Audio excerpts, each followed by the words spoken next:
바로 첫 번째입니다. 핵무기 57개 콕 집자 80개에서 120개 정도 된다. 북한 김정은 정권의 최대 수건이었던 핵 보유국, 이제 드디어 인정을 받게 된 걸까요? 김정은 위원장과의 관계 회복을 노리고 있는 미국의 트럼프 대통령이 한반도의 안보판을 뒤흔들 만한 이런 말을 오늘 했습니다. But I get along with him. And you know what? The fact that I get along with him, that's a good thing, not a bad thing. He has 57 very powerful nuclear weapons. Should have never allowed it to happen. They should have never allowed it. If I were president, I wouldn't have allowed it. But he's got them. 트럼프 대통령이 이렇게 내밀하고 구체적인 핵무기 수량을 밝힌 건 이번이 처음입니다. 미국이 북한의 핵무기 보유, 그러니까 핵 보유국을 기정사실한 게 아니냐는 분석도 나옵니다. 다만 트럼프 대통령은 본인은 김정은을 잘 알고 있다면서 핵 위협을 관리할 수 있다, 이렇게 자신감도 드러냈습니다. And I know Kim Jong-un very well, and he's going to be fine. As long as we have a smart president, he's going to be fine. If we have a dumb president, then he's probably not going to be so fine. Are you expecting to meet with him later this year? Yeah, I will be. 중요한 건 그동안 미국 당국은 북한의 핵무기에 대한 정보 공개를 극히 자제해왔었는데 이례적입니다. 다만 우리 정부 안규백 국방장관은 다른 숫자를 제시했습니다. 대한민국 정부는 북한이 지금 57개를, 미국이 57개를 보유하고 있다고 하는 거 했다고 그랬는데 장관께서는 우리 정부가 파악하는 거 하고 상이하다 그랬거든요. 몇 개 정도를 지금 북한이 핵을 개발했다고 우리 정부는 자체적으로 평가합니까? 이 위원장님도 아시다시피 우리가 보통은 80에서 120개 정도로 보고 있는데요. 뭐 정확한 수치를 말씀드리는 건 상당히 제한적입니다.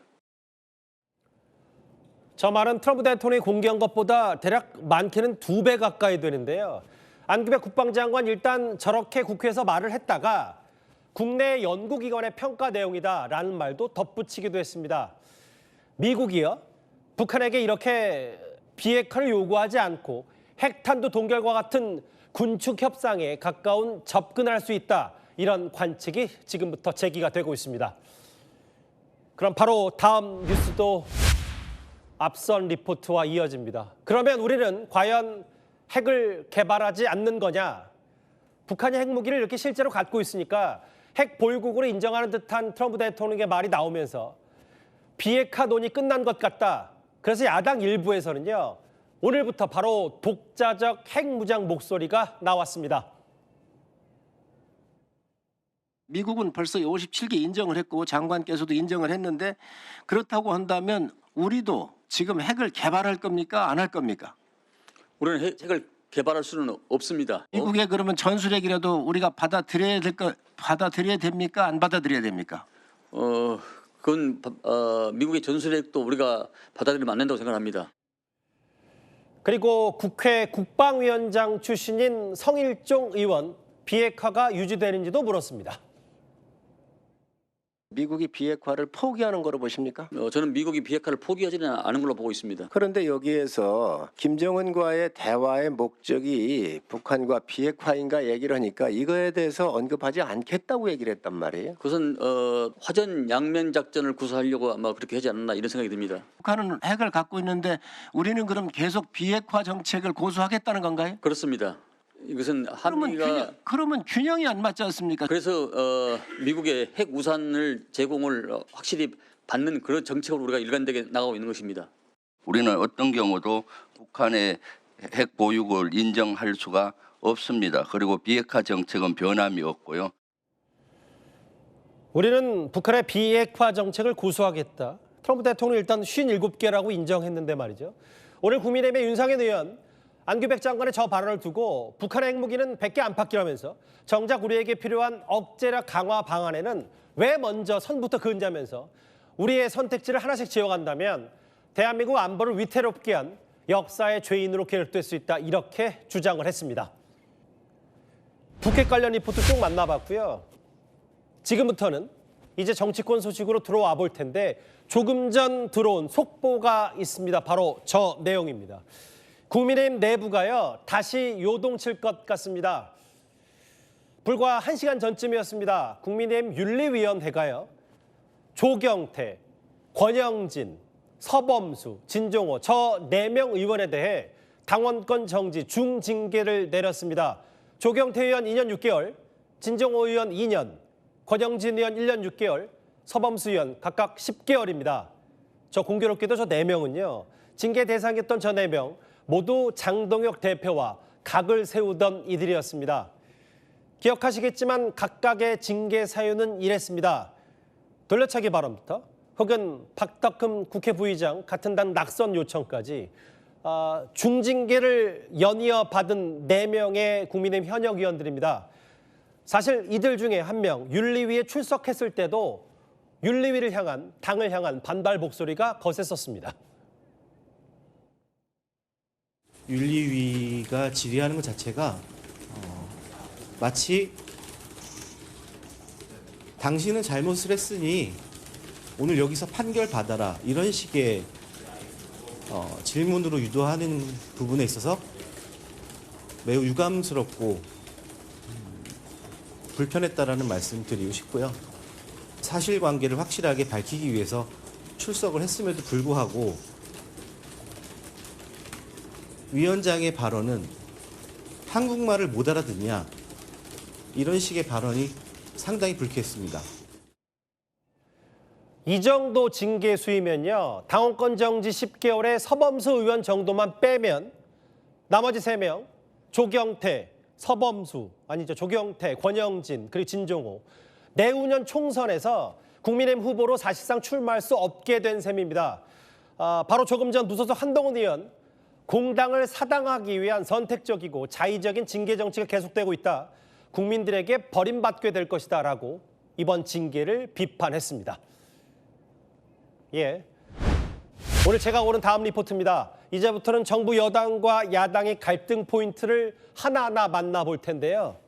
비공개 후 담판 이후 역사의 죄인. 바로 용산공원 주택 공급을 두고요. 김윤덕 국토부 장관과 오세훈 서울시장이 오늘 1시간 정도 저렇게 비공개 담판에 나섰습니다. 만남이 끝난 뒤에 두 사람 저렇게 함께 나왔지만 곧바로 각각의 브리핑장으로 향했습니다. 용산공원 전체를 다 밀고 집을 짓는다 이렇게 생각 안 하시죠? 용산공원에서 이미 그 훼손된 곳에 대해서 우리가 정화하고 해서 제한적으로 아까 청년이나 시험들 중에게 주택을 공부하겠다라는 거다. 이유 없이 저희도 있고 사실 그런 게 너무 많기 때문에 용산공원 본체 부지 내에 어떤 부분을 주거용도로 전용할지에 대한 말씀은 끝까지 특정을 해주지 않으셨습니다. 여러 차례 여쭤봤는데요. 아직까지 정리된 입장은 없다는 게 국토부의 공식적인 입장입니다. 예를 들면 장도 숙소로 쓰던 곳은 이미 집을 짓고 살고 있던 것도 아니니까 그런 정도의 부지라면 가능하다는 입장을 가지고 있다. 정해지지 않은 상태에서 제가 그에 상응하는 입장을 정리하기가 아직은 좀 어렵겠습니다. 두 사람의 각각의 브리핑 들어보셨죠? 보신 그대로고 평행선 그리고 오늘 두 사람의 담판 소득이 없었습니다. 오 시장은 아예 이제 캠프킴 혹은 경리단 부지와 같은 주변 지역 개발을 절충점으로 내놨습니다. 서울시장으로서는 역사의 죄인으로 남는 그런 결과를 초래할 것이다. 이런 표현까지 써가면서 서울시의 입장을 분명하게 전달했습니다. 예, 국토부 장관과 서울시장 다음 주에 다시 만나서 대화를 이어가기로 했는데 글쎄요, 접점을 바로찾기는 쉽지 않아 보입니다. 예, 집권 여당과 야당의 갈등 포인트 이어집니다. 타령했다면 내가 한기호의 아들이다. 북한 핵 관련 뉴스 말고 다시 한번 안규백 국방장관이 등장하네요. 좀처럼 정리가 잘 안 되는 타령 의혹. 오늘 안규백 장관을 향해서 야당 의원들이 오늘 국회에서 재차 문제를 삼았습니다. 지금이라도 빨리 병적 기록표를 공개를 하셔서 국민들의 신뢰를 회복해야 되는 사안이라고 생각하는데 장관님 의견 어떠십니까? 하늘을 우러러 한 점 부끄럼 없습니다. 만약에 제가 탈령 이런 부분이 있다면 제가 한기호 아들입니다. 타령 의혹이 있다면 한기호 의원 아들이다. 군 출신이죠. 국민의힘 한 의원을 언급한 이유도 안 장관 이렇게 설명합니다.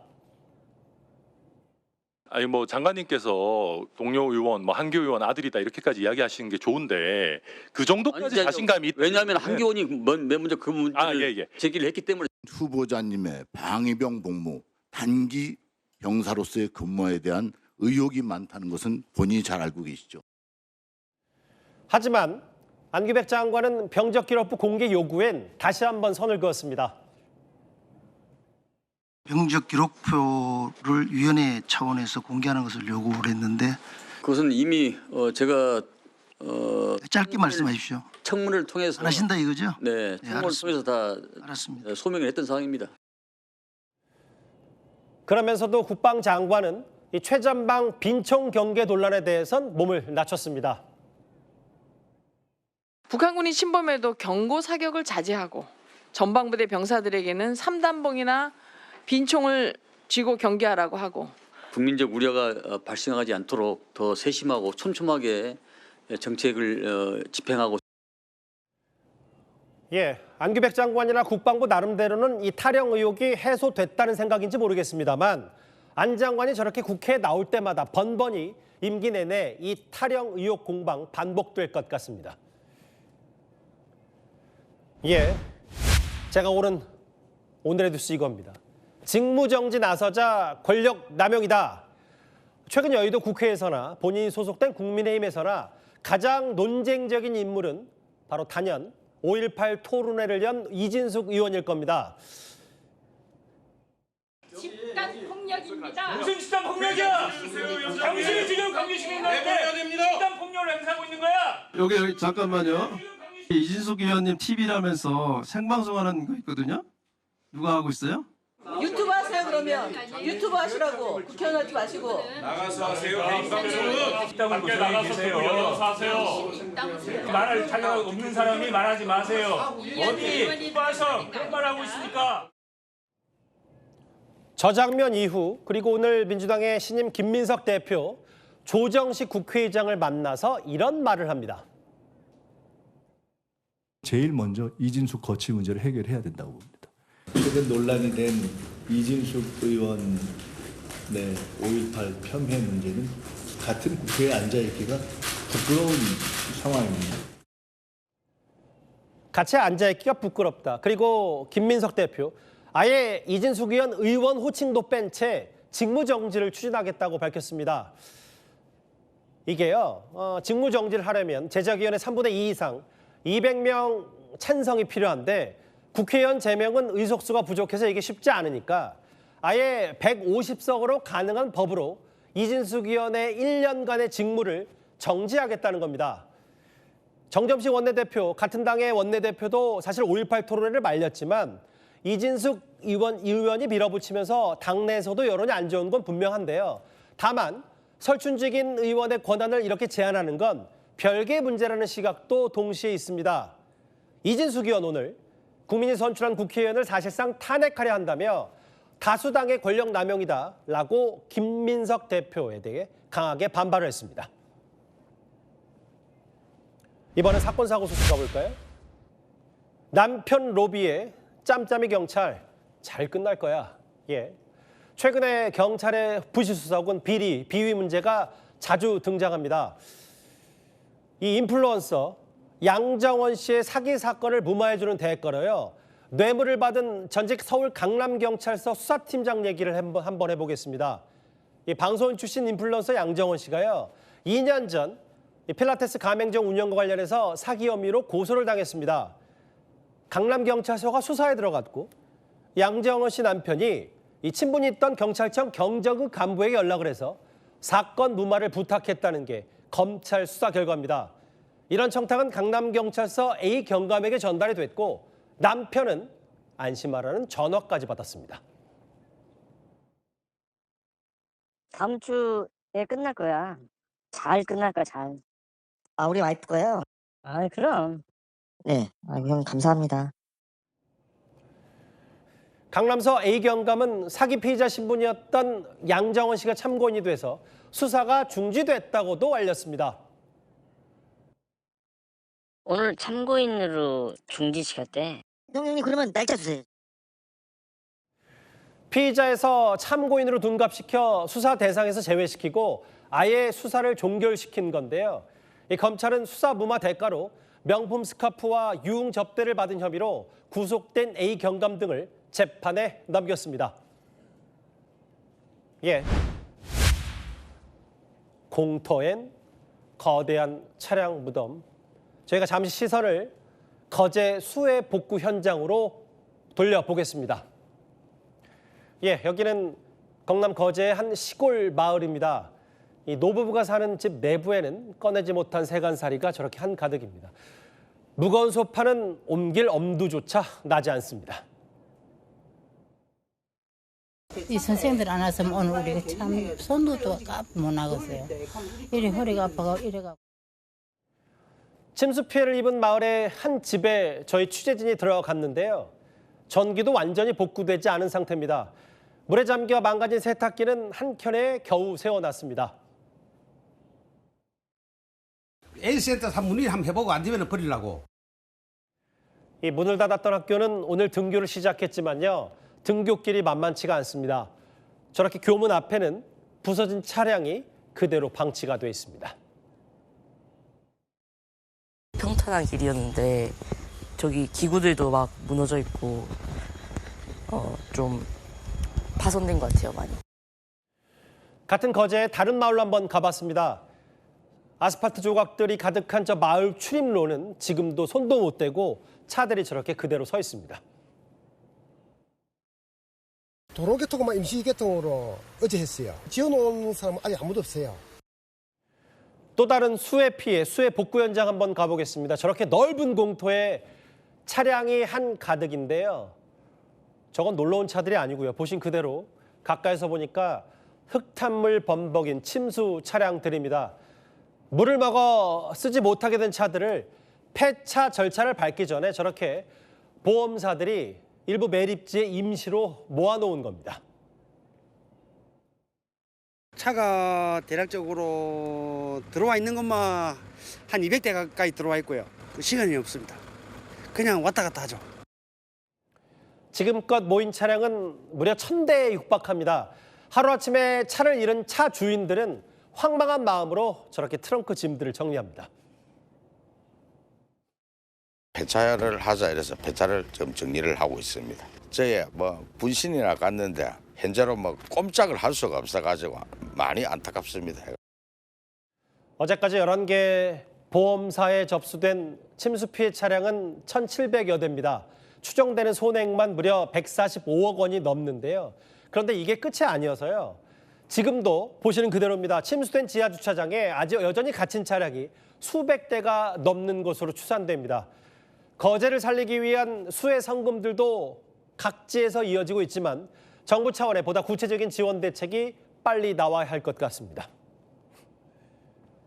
오늘 제가 오른 마지막 리포트는 바로 이겁니다.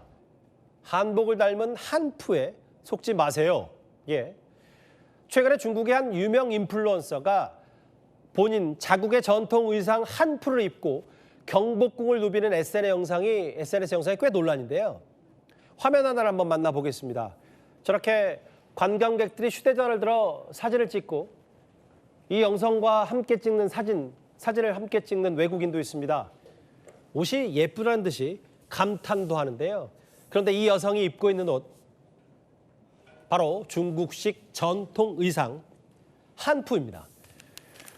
경복궁에서 한푸를 입고 다니는 영상이 저렇게 SNS를 통해 확산되니까 전통 의상 한복과 혼동을 시키려는 건 아니냐라는 지적이 나왔습니다. 저희 취재진이요, 외국 관광객에게 영상을 보여주고 한번 직접 물어봤습니다.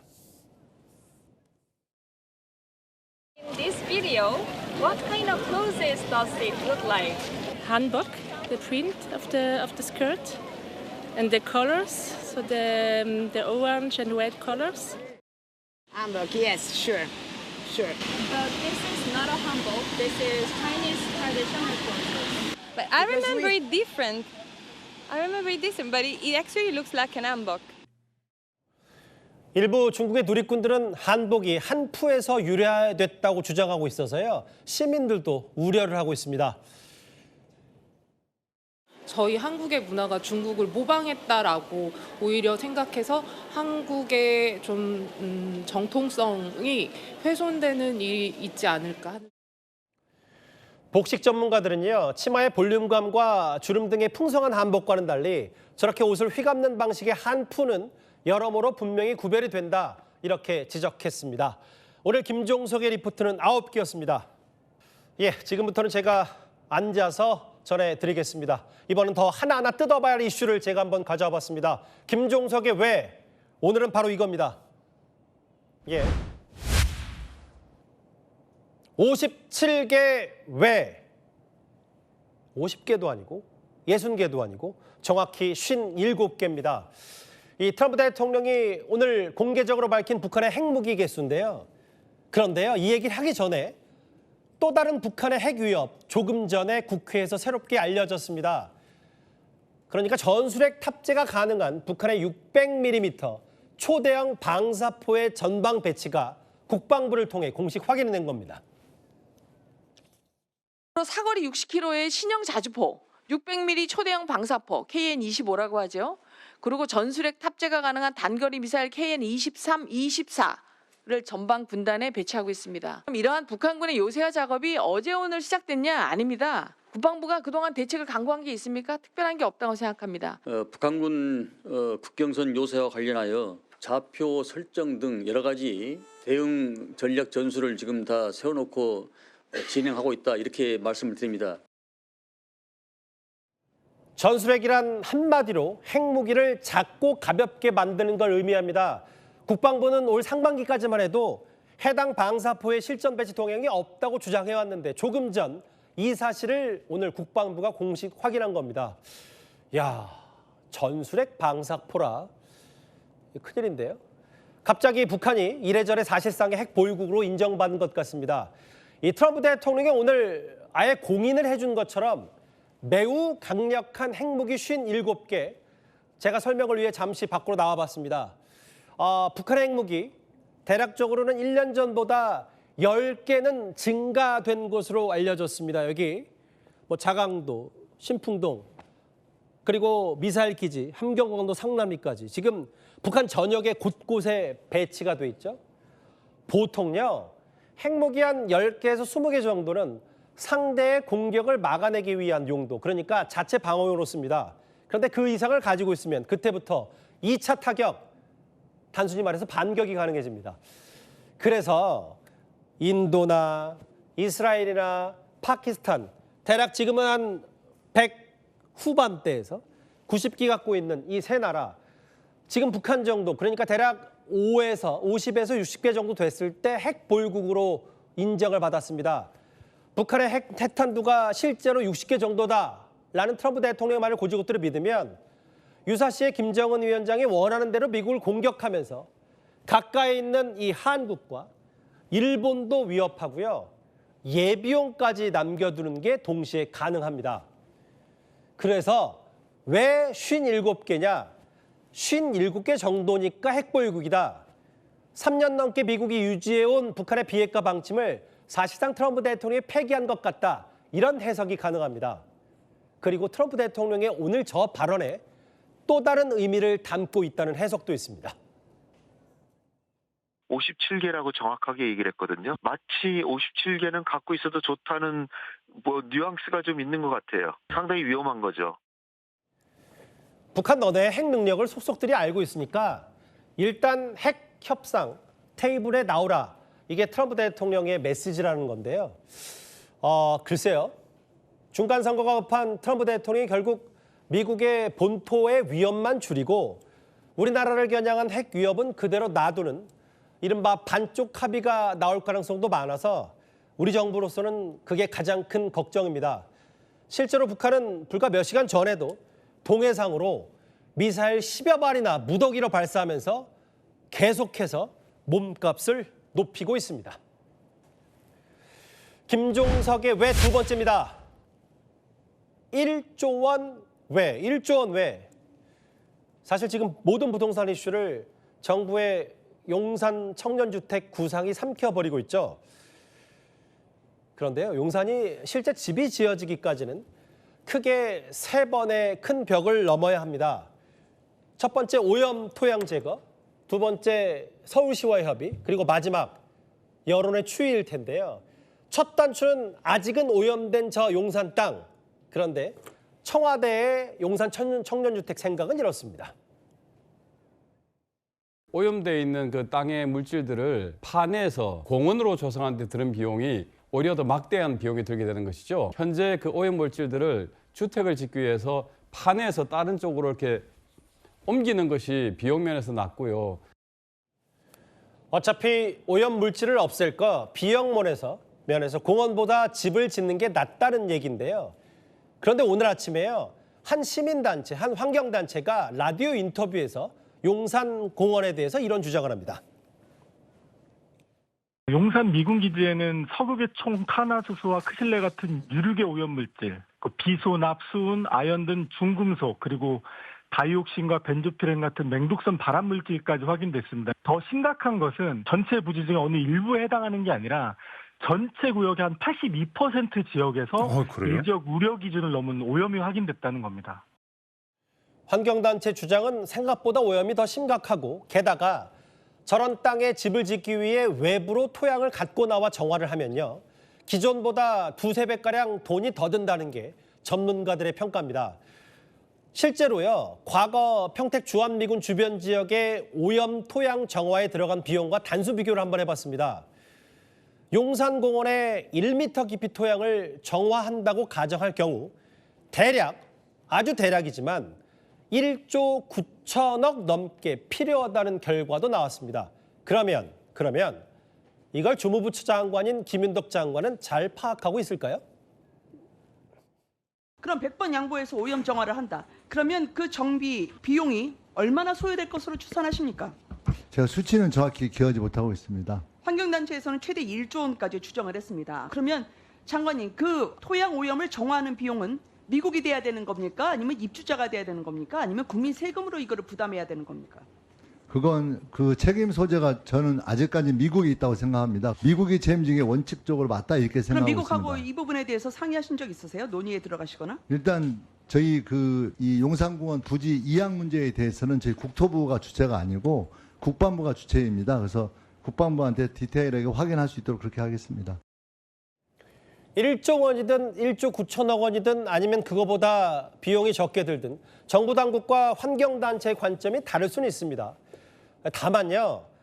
저 용산에 된 오염된 토양, 세밀한 조사와 함께 오염된 땅을 정화하는 데 1조 원이 들어갈 수도 있다. 그럼에도 우리 정부는 집을 짓겠다. 좀 더 투명한 정부의 입장이 현재로서는 필요해 보입니다. 김종석의 외였습니다.